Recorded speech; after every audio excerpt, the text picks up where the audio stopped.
There's something about Israel that makes people uncomfortable, and it's not what they say it is. They'll point to politics, settlements, borders, and wars. But scratch beneath the outrage, and you'll find something deeper. A discomfort not with what Israel does, but with what Israel is.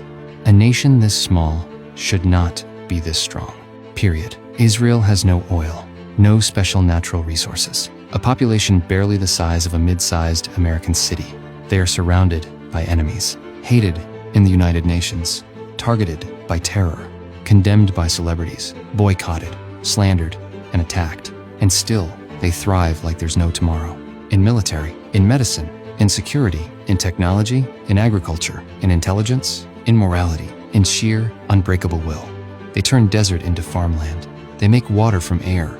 They intercept rockets in midair. They rescue hostages under the nose of the world's worst regimes. They survive wars that were supposed to wipe them out and win. The world watches this and can't make sense of it. So they do what people do when they witness strength they can't understand. They assume it must be cheating.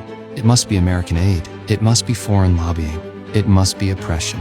It must be some dark trick that gave the Jews this kind of power. Because heaven forbid it's something else.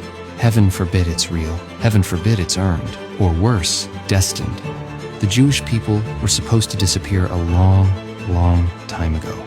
That's how the story of exiled, enslaved, hated minorities is supposed to end. But the Jews didn't disappear. They actually came home, rebuilt their land, revived their language, and brought their dead back to life, in memory, in identity, and in strength. That's not normal. It's not political. It's biblical.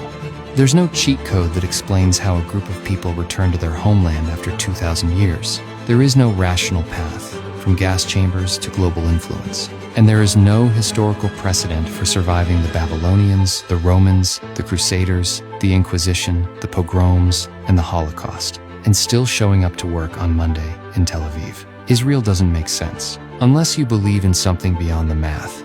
This is what drives the world crazy. Because if Israel is real, if this improbable, ancient, hated nation is somehow still chosen, protected, and thriving, then maybe God isn't a myth after all. Maybe he's still in the story. Maybe history isn't random. Maybe evil doesn't get the last word. Maybe the Jews are not just a people, but a testimony.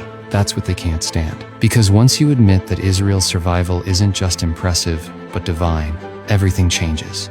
Your moral compass has to reset. Your assumptions about history, power, and justice collapse. You realize you're not watching the end of an empire. You're witnessing the beginning of something eternal. So they deny it. They smear it and rage against it, because it's easier to call a miracle cheating